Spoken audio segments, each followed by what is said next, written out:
guys, it's Taylor and welcome back to my channel, or welcome to my channel if you are new here. This is my first book video literally since I was like 14. I'm 22 now for reference. But all of January I spent not only reading but also watching booktube, bookstagram, book talk, whatever, and I am completely obsessed, and I've decided that I'm going to also create book content because why not? Also, I'm like never consistent on my YouTube channel anymore because I can't like find my niche. I like feel like I've changed so much throughout the years. So I went from being like a makeup channel to like a milso channel to like I'm making wedding content and stuff, but it's just not what I enjoy making content of. And obviously I'm like super into fitness as well, but I don't want to make like fitness YouTube videos.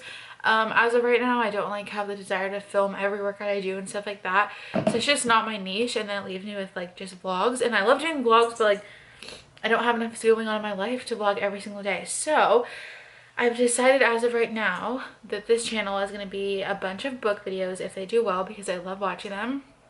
And then also like my monthly reset, just like productivity, some occasional vlogs, stuff like that. My cat is going crazy right now. So today's video is going to be my January wrap up, which is just basically all of the books that I read this month. I'm going to go over my top book of the month, some like brief little spoiler free synopsises. I can never say that word. Goodbye. I want to start off by saying I got a Kindle for Christmas, which kind of kicked off me falling back in love with reading because I was super obsessed with reading in high school, and I just kind of fell off when I got to college. I've been busy, blah blah blah. I got a Kindle for Christmas. I asked for a Kindle and I read like 2 or 3 books on here, and then I started watching book YouTube videos, and I realized how like the bookshelves like look and all of that, and then I decided that as of right now I want to collect as many books as possible in paperback so I can build a bookshelf, and then I'll go back to my Kindle. So I always use my Kindle a lot during the summer because I got the one where you could read it outside. So especially if you're like going to the beach and stuff, it's a lot more convenient than like bringing books with you and like traveling. But as of right now, I'm buying as many like just regular paperback books as I can. I'm moving in about like 4 months, and my plan is to make my own little library in my house, and I think it's gonna be so cute, especially with like the background of these videos. Like, all right, let's hop right into it. And my book Instagram will be linked in the bio along with my regular Instagram if you guys want to see more content. Obviously I post more frequently in there, it's easier to upload. And yeah, I'm gonna start with my favorite book that I read this month because I just want to talk about it really bad. So this will be my favorite book this month so far that I've read, Verity by Colleen Hoover. I literally finished this last night. Today's the 30th when I'm filming this. I started reading this on the 28th and I finished it on the 29th. And I am so obsessed with this book. I'm giving it a 5 out of 5. I'm sure that once I read more, my ratings for my old books will change, because like when you read better and better books, like you realize the other books that you thought were amazing might not be as good. But I'm gonna stand true to this. I think this will probably be a 5 out of 5 forever for me. Oh my god, like it's a psychological like thriller with a little bit of romance in it, which is just so not like Colleen's typical books, and I loved it. I loved every second of it. I was hooked in. I love the cover of it. Just next we'll go into the books that I read on my Kindle, just because I don't have like them right in front of me. So we read November 9th. I'm just gonna give you a quick warning. Almost all the books I read this month were by Colleen Hoover.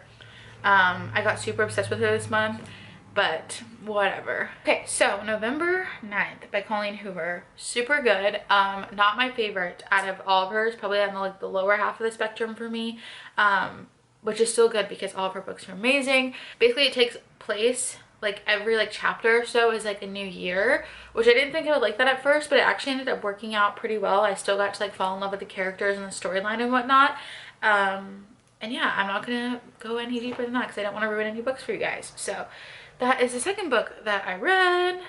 The other one I read on my Kindle, Layla by Colleen Hoover. So apparently Layla and Verity are the only 2 books by Colleen Hoover that are kind of more like thriller mystery, whereas most of her books are just like strictly romance. And when I first read Layla, I didn't know that. All of the Colleen Hoover books I bought just because they were by her, and I've heard so many great things about her. I did not read about them at all or listen to any videos about them. So I literally just opened the first page and like dove right in, which I really liked because it didn't give me any like expectations of the book. I just knew it was going to be good, but I had no idea what was going to happen. So I challenge you to do that. But Layla has to do more with like ghosts, which I'm not really into like paranormal readings, but it's still like the twists at the end of her books are just so worth it that even if I got like bored or kind of like throughout the book, the ending always makes the book worth it. So I really did enjoy Layla as well. Hopefully she comes out with more books like this because I'm obsessed with them. The next book that I read on my Kindle was actually the first Colleen Hoover book I read, which was It Ends With Us, strictly because of freaking TikTok. It was just everywhere. I wasn't even on BookTok at the time and it was just all over my For You page. And again, I went into it with no expectations. Definitely look up trigger warnings if that's something that bothers you.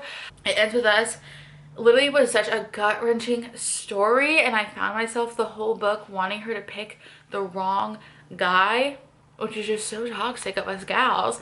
And then when she, like, you know, gets to the end and whatnot, you're just like, oh my god, like, you're just so proud of her character development throughout the book because it's just very different, I feel like, from what most of us would do. I'm not going to go any deeper than that. You have to read it. Okay, I think that's all the books that I read on my Kindle. If not, we'll go back to that. But the first book that I actually read this month and this year was A Good Girl's Guide to Murder. I got this for Christmas, which is why it was the first book that I read. And I really, really like this. It is a YA novel, which I am not that in love with anymore. I used to be obsessed with them, but now that I've like read some more mature readings, I think I might not read as much YA anymore. I don't know. That might not happen.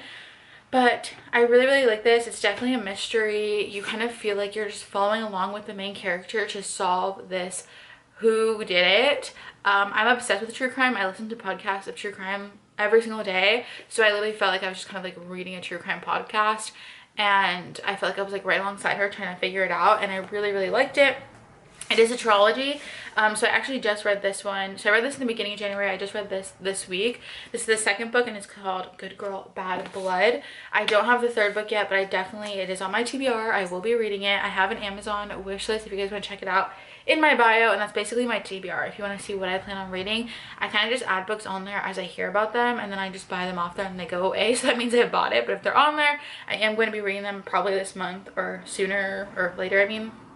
But it was actually really good. I was kind of nervous because after the first book, like the story ends, you figure out what happens, blah, blah, blah. And I was like, what the heck is the second book going to be about? But she actually starts a podcast, which is interesting, a true crime podcast, and ends up having to like solve another case. And it just ends like completely different. And it's just like, I don't know, without giving any spoilers, just know it's really good. And I will be buying the third book. Next was a book that I did not like at all, and that was called We Were Liars, which this is like famous on BookTok right now, and I don't get the hype of it at all. After reading some reviews, I saw some people being like, what the heck, this is like a horrible book. And I'm glad I wasn't alone because normally I never give books really bad ratings, but I hated this. The way that it's written is so like immature, I would say, but like all of the pages are like written like this basically. So like they're not like full pages, and it's already like a short book, so I just like literally zoomed through it, but like not for the good reasons. I found myself like skipping paragraphs because it was just so boring, confusing. There was way too many characters in it, like to try and remember all the names and who goes with what. It was not good. I honestly think I gave this like a 2 out of 5 on Goodreads because it just the only reason I gave it 2 is because the end was not that predictable, at least for me, maybe because I wasn't really paying attention. But anyways, next we have Heartbones, which is probably my second or third favorite right now of Colleen Hoover. I think once I read all of her books, I'll do a dedicated video of like my ranking, but I absolutely love this. First of all, the cover is so beautiful. Like on my bookshelf, this is going to be amazing. It's also like a matte like cover. It just feels so nice. But this book tore my heart to pieces. I love how she makes the characters kind of so relatable in like different situations. Like they're not all your typical like rich bad boy, like stuff like that. Like they make you really fall in love with the character's story, and you can just like sympathize with them or empathize. And this was a great book about like a little summer fling. I wish I would have read it during the summer because it is like a little summer fling book, and I think that would have been cute, but it is very well written. And then the last 2 books that I read this month, hopefully I read 10, so if this was not 10 books, then I'm skipping something. But Ugly Love, also by Colleen Hoover. This one, I know it was some people's favorites. It is kind of like, it's her brother's best friend, bad boy, emotionally closed off, blah, blah, blah. I can't with my cat. I'm so sorry. It's what she does when she wants attention. I'm not giving it to her. But I didn't really love how much like intimacy was in this book. I'm not really like big into reading that right now. So, but I think once you find out kind of why the main character, he's so closed off with her and whatnot, it literally made me cry. Like I actually started crying because I felt so bad for him, and I was like, holy cow. So as much as I didn't like the middle parts of the book and like the kissing scenes and blah blah blah, I think that the twist and the character development for the male character was worth it. And the last book I believe I have is Hopeless, also by Colleen Hoover. Lots of Colleen Hoover books, I know. This one, first of all, I don't like the cover of this book. I don't know, I just feel like on my bookshelf it's not gonna be cute. Maybe from the side, but I didn't. This was written about like high school people, like characters, which I didn't love. I don't really like reading about high schoolers. I think it's very like ushy-gushy, I don't know. And there was a lot of like intimate scenes in this book, and again, it was about high schoolers, which was kind of like to me, but it was very, very interesting. Again, it's kind of about like more like lower class people, and like you just really can empathize with them. And the twist at the end actually had me in shock. I was like, oh my god, wait. So that is all the books that I read in January. I read 10 books. I want to tell you that my goal for the year was to read 10 books because I wanted to get back into reading this year. I wanted to spend more time, or basically the whole point of this was to spend less time on social media. So I figured reading would take my time away from that. And after I read like 3 books, I was like, oh wait, I think I'm in love with this again. And I read 10 this month, so I surpassed my New Year's goal, and I have changed my goal now to 100 this year, which is kind of crazy, but keep up with me on my bookstagram. Thank you guys so much for watching. Like I said, all of my stuff will be linked in my bio to keep up with me, and let me know any more book videos you want to see, and I'll see you guys then.